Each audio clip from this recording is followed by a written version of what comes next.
Salut, bonjour. Je m'appelle Chloé Hill. Je vous remercie d'écouter Les personnages de la Chambre, une balado-diffusion du Centre Samara pour la démocratie. Dans ce balado, nous ne parlons pas seulement des députés, nous nous adressons directement à eux et à elles. Nous creusons sous la surface pour apprendre ce que représenter sa communauté dans la capitale de notre pays signifie vraiment.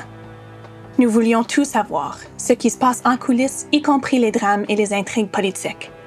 Mais surtout, nous voulions découvrir des députés en tant qu'êtres humains ayant leur propre histoire à raconter. Dans cette série en 6 parties, nous entendrons des témoignages d'anciens et anciennes députés des 42e et 43e législatures du Canada, c'est-à-dire des parlementaires qui ont quitté leur fonction entre 2015 et 2021. Nous découvrirons leur expérience à la Chambre des communes et entendrons leurs conseils sur la façon d'améliorer l'expérience d'un ou une députée, pour la personne qui porte le titre, mais aussi pour nous, le public qu'ils servent. L'épisode d'aujourd'hui présente M. Jean-Claude Poisson, qui a représenté la circonscription québécoise de La Prairie à la Chambre des communes pour le Parti libéral du Canada entre 2015 et 2019. Ayant été impliqué au niveau municipal avant de se présenter en politique fédérale, Jean-Claude est un fier agriculteur de 4e génération. Dans cet épisode, Jean-Claude explique les parallèles entre l'agriculture et la politique et démontre sa capacité de trouver le positif dans chaque situation. Voici notre discussion.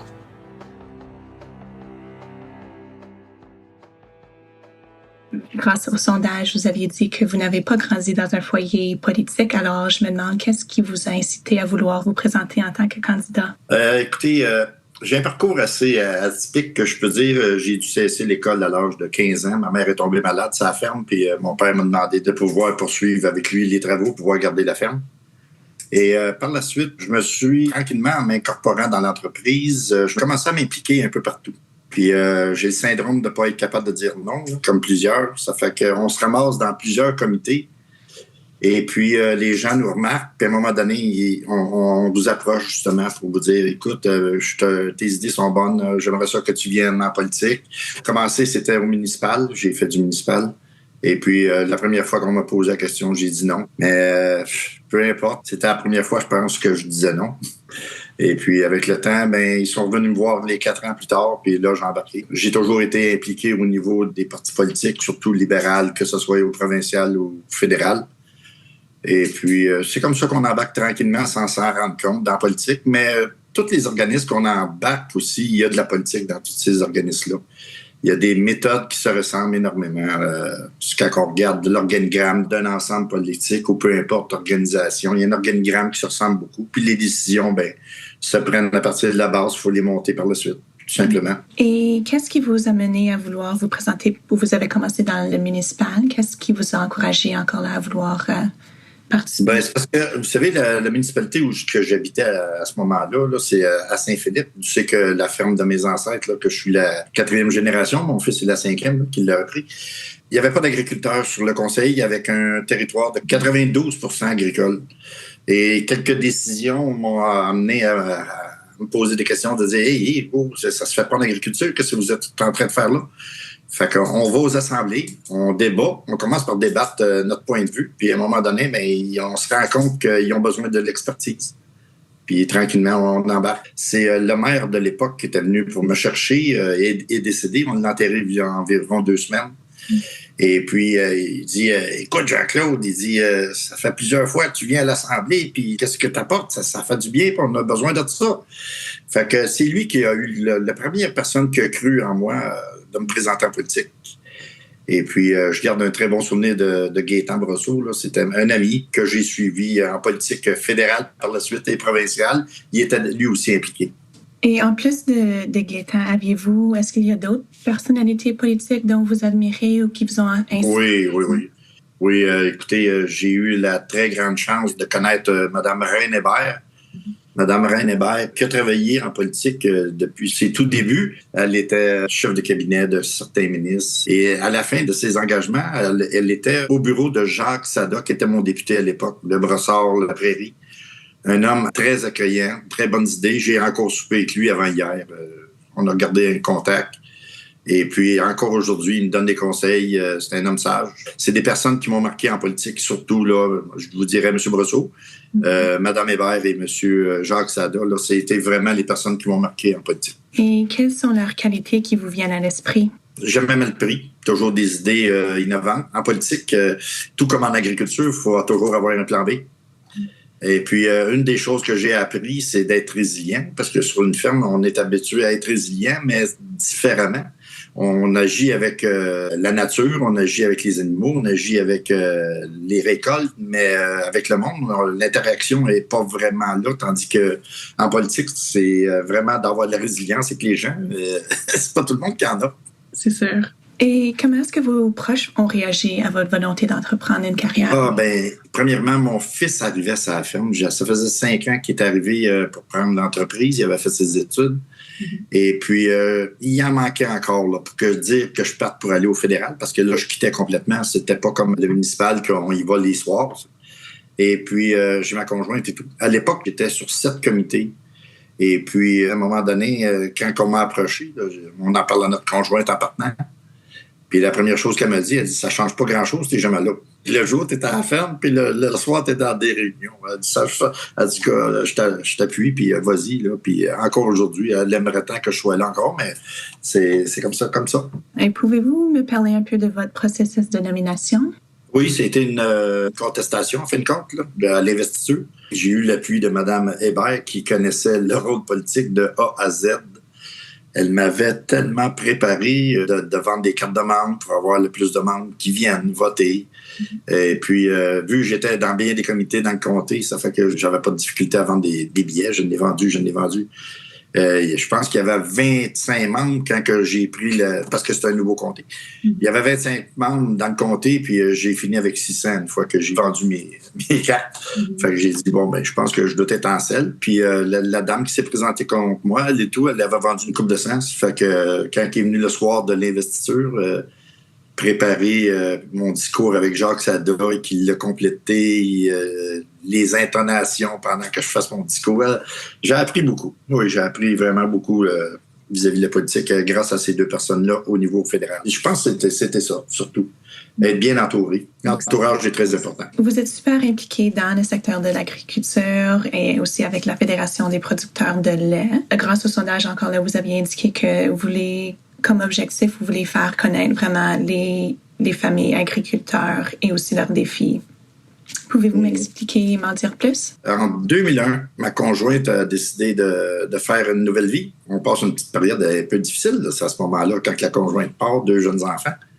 Et puis, j'ai eu besoin d'aide. Puis, c'est une personne, par l'entremise, que j'ai connue, une dame, Maria Lebré-Duchesneau, qui fondait l'organisme au cœur des familles agricoles. Un organisme qui vient en aide aux agriculteurs ou le monde qui travaille dans le milieu agricole en détresse psychologique. Après 2-3 rencontres, j'étais sur pied, puis elle arrive, elle dit, t'as un parcours assez exceptionnel, j'aimerais ça que tu sois le président de l'organisme. Fait que j'ai tombé président de l'organisme. Par la suite, on a fait des levées de fonds, on a parti la première maison de répit pour les agriculteurs au Québec. On a parti les travailleurs de rang au Québec. Donc, tout s'enchaîne. J'ai été 7 ans à la présidence jusqu'à temps que je sois élu à Ottawa. Puis là, en arrivant à Ottawa, les 7 comités que j'étais, j'avais plus le choix. Il fallait que je débarque. Fait que non, c'était de voir aussi, j'ai fait des rapports lors des enquêtes Pronovo à l'époque là, sur l'agriculture. J'avais été déposer des mémoires ou des mémoires pour le bureau du BAP, parce que souvent l'agriculture est oubliée lors de décisions en agriculture. Le territoire agricole, en tout cas, on le prend comme... pour toutes les raisons, mais la bonne raison, c'est de nourrir le monde, c'est notre territoire. Et puis, c'est une genre de... C'est la vocation que je me suis donnée, c'est de défendre l'agriculture et les acteurs de l'agriculture. Quand je suis allé à Ottawa, j'avais 2 buts en particulier. C'est d'avoir une politique alimentaire puis de faire une étude sur les défis psychologiques des agriculteurs et de leurs familles.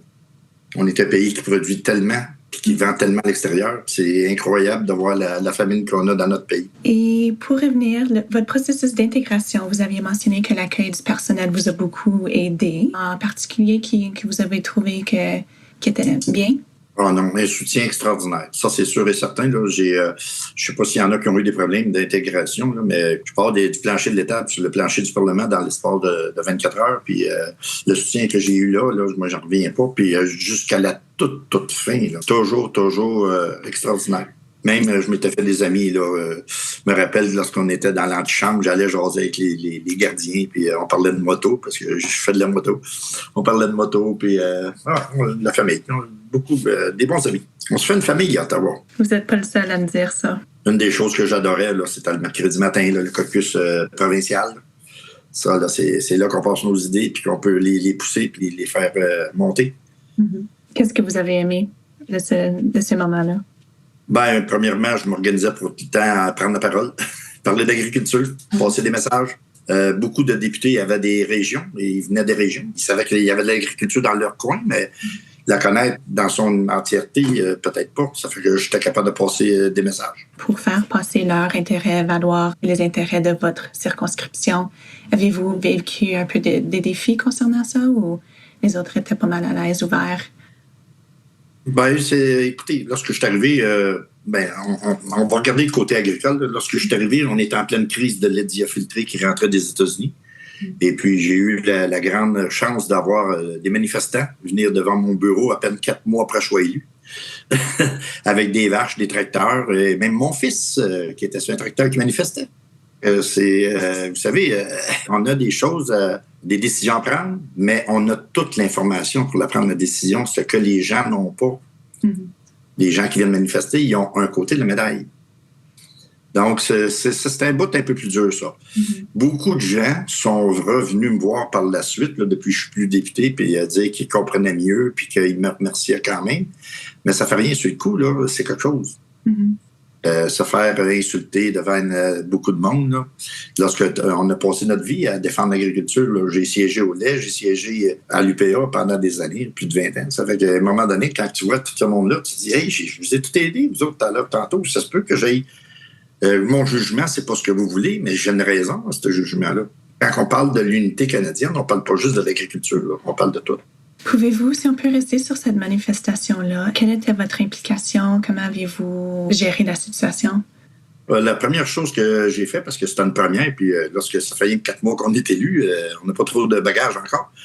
Premièrement, j'ai demandé à un de mes collègues qui était voisin, qui est territoire agricole, de venir me supporter. Puis c'est ce qu'elle a fait, Mme Brenda Shanahan, elle est venue me supporter les 2 fois que j'ai eu des manifestations. Les rencontrer avant de sortir, aller leur parler, bien les connaître.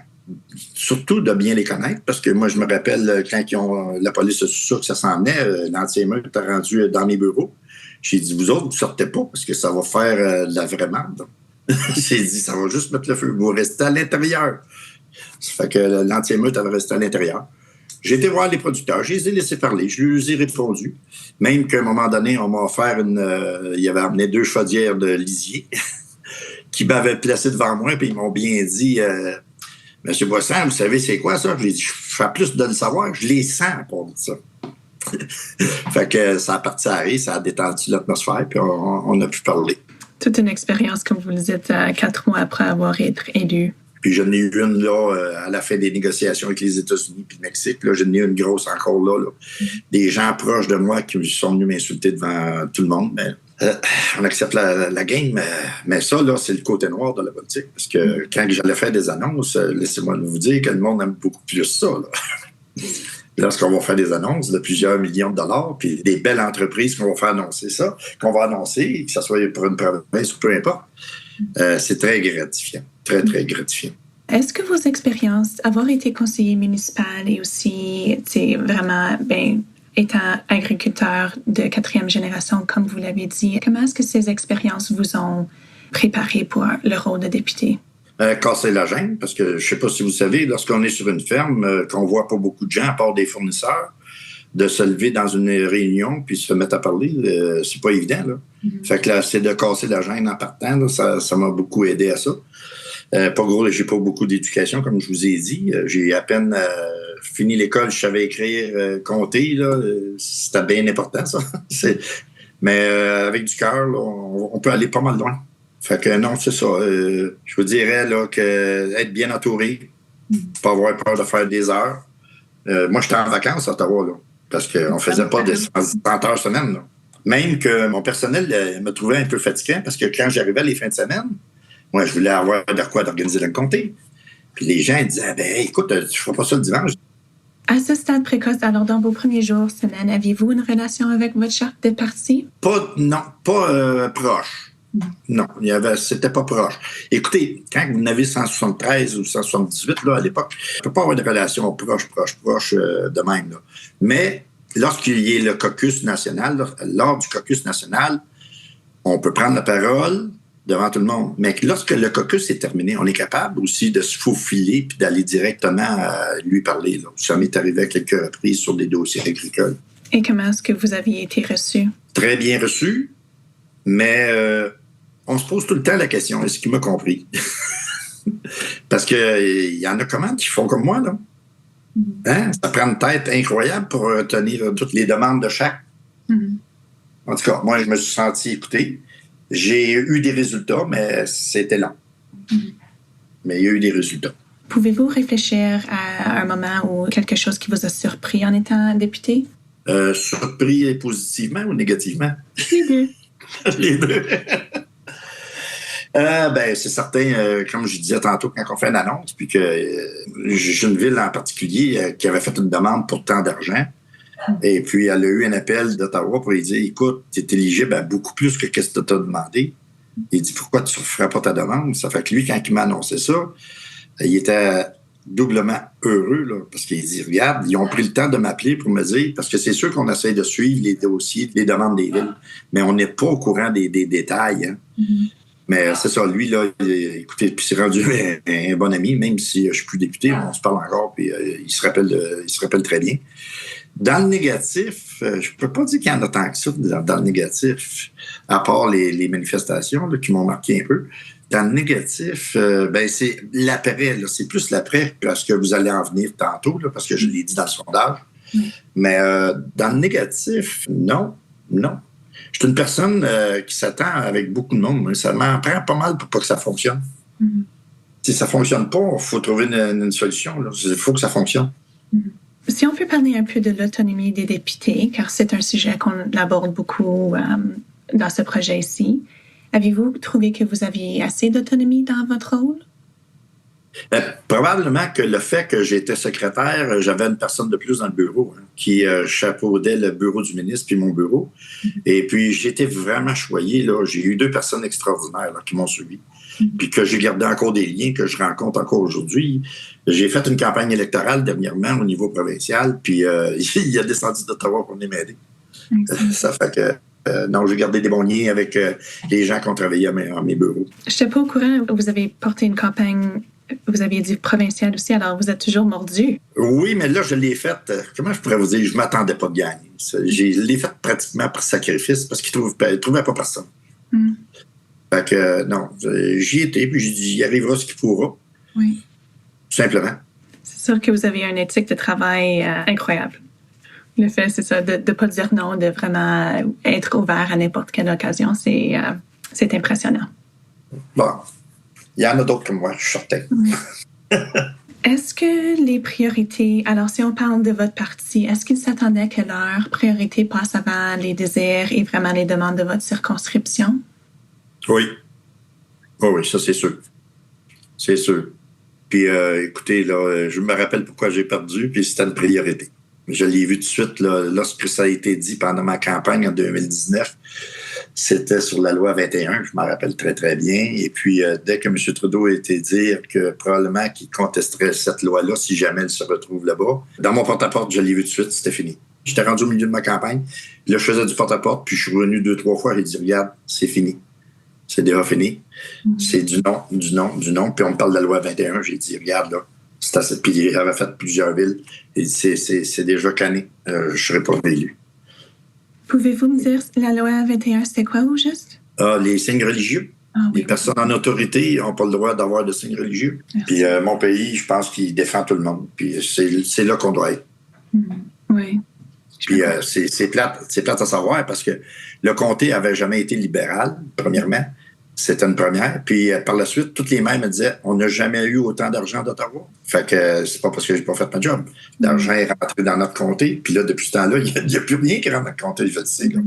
Et je m'informe, puis il n'y a pas rien qui rentre dans le comté. Fait que l'argent s'en va dans d'autres comtés. C'est simple. Et on entend beaucoup parler d'incivilité dans la Chambre. Je me demande, est-ce que cela vous a affecté dans votre... Je n'ai pas été témoin de ça. Non. J'ai pas été témoin d'incivilité, là. Donc, tout le monde était responsable. Puis, on peut en voir un qui s'échappait, là, mais c'était pas de quoi, là. Non.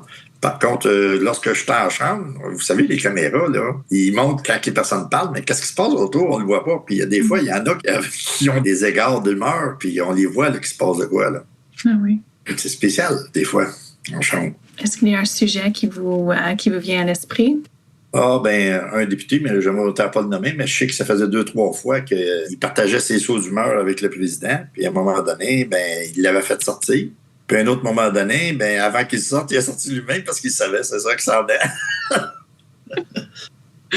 Excellent. Non, c'est ça. Écoute, c'est rien de méchant. C'est quand on croit à qu'est-ce qu'on défend. Et avez-vous fait face à la toxicité en ligne dans vos rôles? À quel niveau de toxicité? En ligne ou mais même si c'est une manifestation, ça c'est vraiment face à face. Ah oui. J'ai reçu des commentaires. Oui, les réseaux sociaux sont très cruels. Ça, c'est sûr. Je ne comprends pas qu'il n'y ait aucun gouvernement qui n'intervienne pas encore, là. On a dû faire intervenir, nous autres, justement, à cause de menaces. Moi, je m'en rendais pas compte. Je disais, ben ouais, ça va passer. Mais mon directeur de bureau, il dit, non, tu peux pas laisser aller ça, là. Il dit, écoute, il va trop loin, là.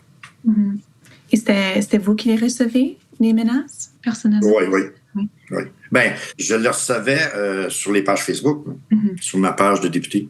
Et sur la question d'identité, et vous avez mentionné, c'est ça, en termes de diplôme ou une personne, un député, c'est de quelle région ils viennent. Vous avez mentionné ça en tant que c'était sous-estimé, je pense. Aviez-vous pensé que votre identité a été respectée? Moi, je dis que non. Après avoir perdu mon élection, là, j'ai appliqué à 2 reprises sur 2 postes à Ottawa. Le premier, je le comprends aussi que je ne pouvais pas l'avoir parce que je ne suis pas bilingue. Et puis le deuxième, ben, on m'a tout le temps dit, c'est un poste que c'est pas obligé d'être bilingue. Et puis ce poste-là, je répondais à tous les critères. J'ai passé le premier stade, j'ai passé le deuxième stade. Puis quand est venue la décision, là, j'ai été extrêmement déçu parce que le déroulement pour appliquer sur l'emploi a duré plus que la normale parce qu'ils n'en trouvaient pas. Ils ne trouvaient pas personne pour le... Et puis, je le sais, avec qualification pour ça. Oui, je ne parle pas anglais, mais il y a combien de personnes qui ont des postes à Ottawa qui parlent juste anglais aussi? Ils parlent français. Fait que c'est comme ça que je le voyais. Et puis, ce poste-là, depuis qu'il existe des années des débuts 80, a toujours été un agriculteur sur ce poste-là. Puis là, ben, ils ont nommé un fonctionnaire.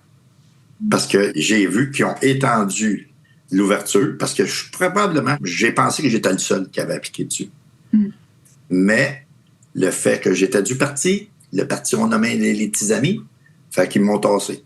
Puis ils ont nommé un fonctionnaire qui doit avoir des bonnes qualités, mais pour la première fois, c'est pas un agriculteur qui est sur ce poste-là. C'est là que ça... Là, j'ai dit, oups, là, ils viennent de me perdre. C'est valeur. Ah oui, ça, c'est certain.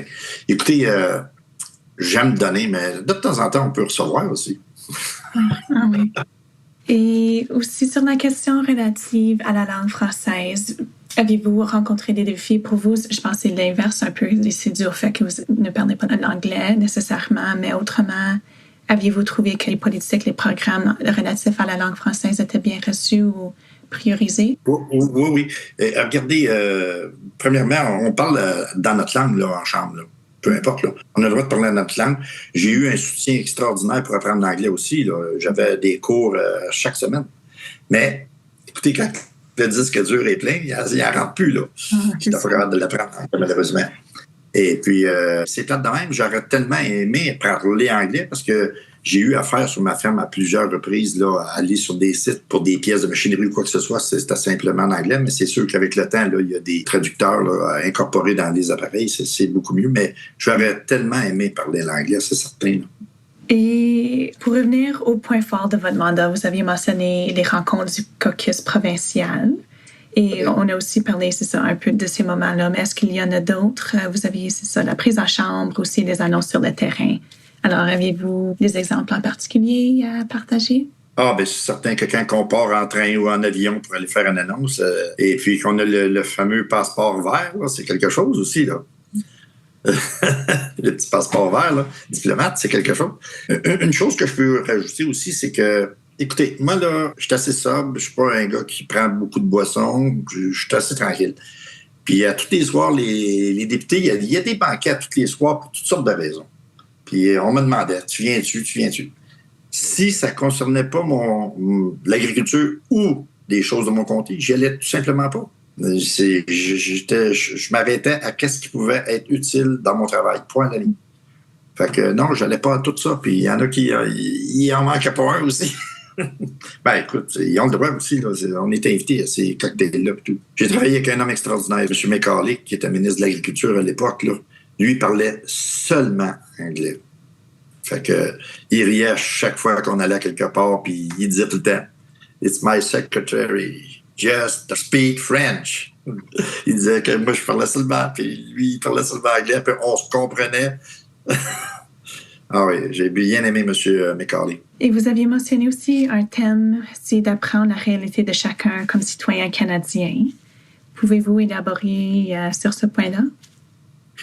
Ah, ben c'est parce qu'on n'est pas toujours de la même idée, hein. Mm-hmm. Tous les Canadiens n'ont pas toutes les mêmes idées. Puis, il faut essayer de prendre le meilleur de qu'est-ce que les autres, qu'est-ce qui ne fait pas dans notre affaire, mais il y a toujours quelque chose qu'on peut trouver du positif dans qu'est-ce qu'ils nous disent. Mm-hmm. C'est de prendre juste qu'est-ce qui fait notre affaire, dans le fond. Mm-hmm. Excellent. Et qu'est-ce que on ne vient pas à vous de faire changer d'idée. Je comprends. Et pour les défis, vous avez mentionné que lorsqu'on est secrétaire, on ne peut pas parenter un projet de loi. Ça, je ne le savais pas. Alors, je me demande si vous pouvez élaborer sur ça. Bien, regardez, puis c'est drôle, hein, qu'est-ce qui se passe là? C'est qu'on ne peut pas, des projets de loi, demander une étude en particulier. Mm. Je me rappelle très bien d'avoir demandé à 3 ou 4 reprises de faire une étude sur le prix payé à la ferme puis le prix payé par le consommateur. Mm. Puis là, ils sont en train de faire l'étude, là. Mm-hmm. Mais je le voyais déjà à l'époque, là, qu'il y avait une marge incroyable. Puis que les deux perdants, c'est chaque bout de la chaîne. Là. Mm-hmm. C'est vraiment le producteur. Exemple, une courge vendue $1 à la ferme est vendue $8 dans l'épicerie, puis elle vient de la même région. Là. Je ne parle pas qu'elle vient d'outre-mer. Là. J'envoyais des anomalies de même, puis je voulais une étude pour justement qu'on arrive pour dire « Hey, il y a de l'exagération dans la chaîne. » Là. De l'exagération. Là, il y en a encore plus avec qu'est-ce qu'on a connu, là, que ce soit avec la guerre ou la pandémie. Il y en a eu encore plus. C'est là qu'ils ont décidé. Là, ils ont décidé de la faire. Ils sont en train de la faire. On le voyait déjà à l'époque. Là. Puis les projets de loi, ben, c'est ce qu'on m'avait dit dès le départ. Tu sais, t'es nommé, tu peux pas faire de projet de loi. Il faut le comprendre aussi. À 2 reprises, j'ai failli voter contre mon gouvernement. Là, ça a adapté chez moi, ça. Un secrétaire ne vote pas contre son gouvernement. Ben non. Fait que faut avoir de quoi en retour. Il faut négocier. Et comment, vous avez dit, vous avez failli voter contre, mais qu'est-ce qui vous a encouragé de vouloir de voter en faveur?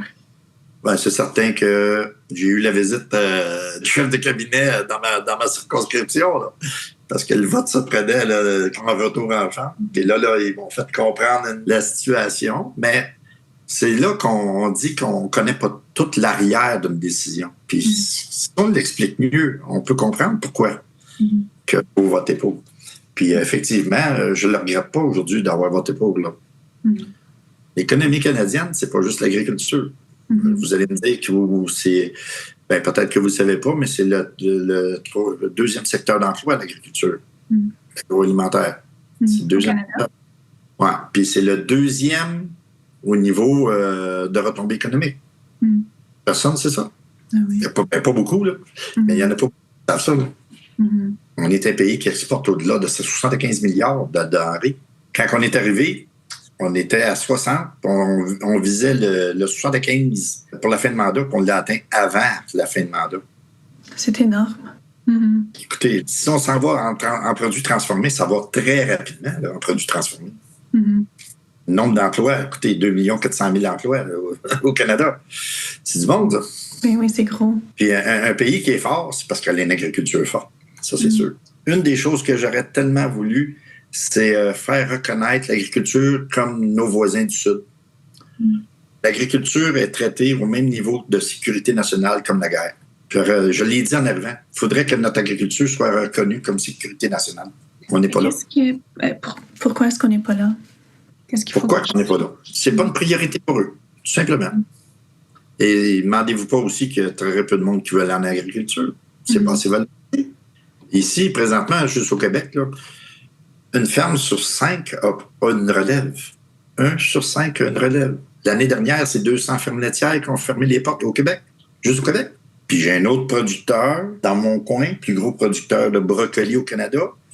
La moyenne d'âge de la famille est de 63 ans.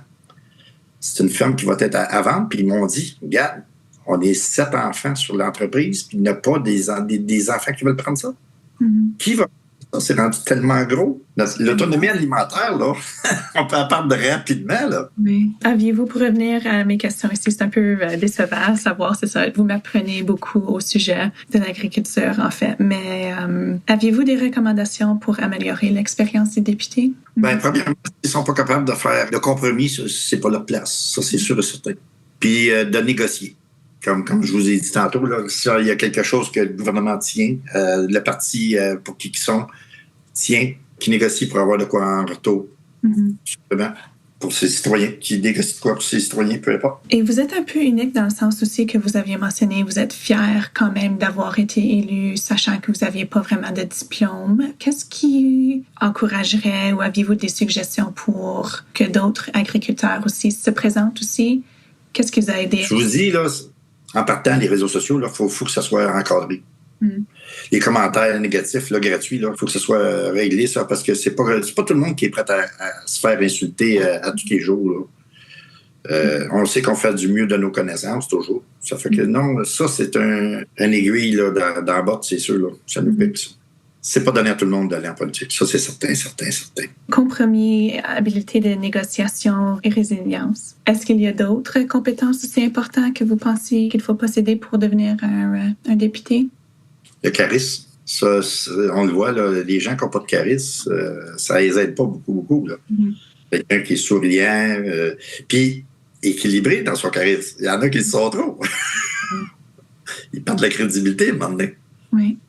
Si on peut penser à le processus de sortie ou des engagements, vous aviez mentionné que vous auriez aimé plus de reconnaissance. Je me demande dans quel sens et pouvez-vous élaborer un peu plus sur ce sujet? Ben, c'est par rapport à l'emploi. Okay. Moi, si j'ai appliqué là, c'est parce que mon fils, c'est sûr qu'il aimerait ça s'occuper de l'entreprise sans que je sois là. Mais en même temps, lorsqu'on a 60 d'années, le physique a mangé beaucoup de coups là, pour se rendre là, sur la ferme. Là. Et ma santé physique est très fragile présentement. Là. Le dos, les nerfs sciatiques. Fait qu'un travail assis, c'est beaucoup plus. Puis c'est un travail assis là, que j'appliquais. Et puis les connaissances, on les a. Là. Les compétences, on les a. Fait que non, c'est ça qui m'a vraiment... j'ai dit, regarde, ça n'a pas arrivé, c'est parce qu'il y a peut-être de quoi de mieux que ça rien aussi. Là. Tout ça. Alors, vous avez mentionné comment vos amis ont réagi, mais est-ce que votre famille aussi ont réagi? Comment est-ce qu'ils ont réagi à votre départ? Moi, je me rappelle là, au début, là, mes enfants étaient avec moi. Là, le soir, quand on a suivi les élections, j'ai gagné. Là, ça criait partout. Mais j'ai vu aussi, quand j'ai perdu, là, ça pleurait aussi. J'ai vu... en 2019, là, ma fille pleurait. Là. Je dis, ben, voyons, Caroline, c'est que papa, il est pas mort, là, il est là. Et puis, ma conjointe et tout, qui espérait beaucoup que je passe. Mais j'ai réglé ça assez vite. Le soir, j'ai perdu, moi. Je vais vous expliquer ça. C'est que ma conjointe, ça fait 18 ans que j'habite avec elle. Et puis le soir, je regardais la salle, tout le monde était piteux. Puis là, le journaliste est là. Puis, M. Poisson, comment est-ce que vous prenez ça? Je dis, écoutez, il est arrivé ce qui arrivera. Mais là, j'ai une annonce à vous faire, moi, ce soir. Là. Je demande ma femme en mariage. J'ai demandé ma femme en mariage le soir, j'ai perdu mes élections. Ah, vrai? Ben oui. Puis un an après, on était mariés. Comme c'est beau.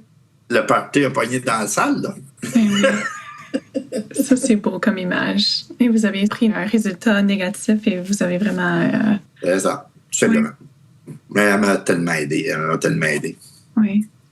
Je savais qu'elle y tenait. Et est-ce que votre séjour en chambre vous a changé? Ah, c'est sûr. Ça change tout le monde. Mm-hmm. Ça change tout le monde. Puis on peut pas dire que c'est pour le pire, c'est pour le mieux. C'est vraiment pour le mieux. Mm-hmm. Écoutez, c'est un vraiment privilège. Là. On rentrait dans le Parlement sans être carté et tout ça. Là. Pas personne qui se rend compte de la grandeur de notre pays, mais de l'institution en tant que telle. Là. Mm-hmm. Et je comprends qu'être député, c'est un travail difficile. Et je me demande, aviez-vous des recommandations pour attirer, retenir les meilleurs et les plus intelligents? Il n'y a rien à faire. Il n'y a absolument rien à faire. Si la tendance s'en va vers une ligne, c'est fini. Mm-hmm. Même si on voudrait les garder, c'est fini. C'est le peuple qui a le dernier mot. Puis c'est ça qu'il faut. C'est vraiment ça qu'il faut. Parce que si le peuple se trompe, il va s'en rendre compte. S'ils mettent quelqu'un d'autre, puis ils voient qu'il n'y a pas de résultat, mais il faut vivre avec. On est bien chanceux, premièrement, d'avoir le droit de vote.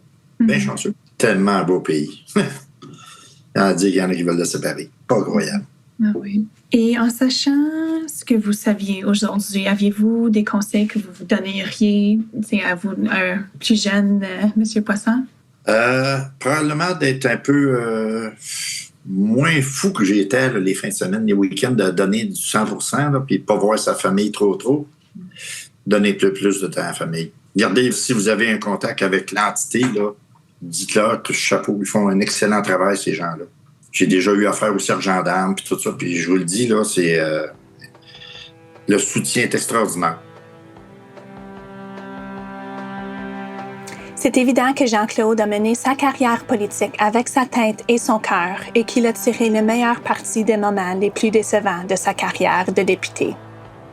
Nous tenons à remercier encore une fois Jean-Claude pour sa participation à ce projet.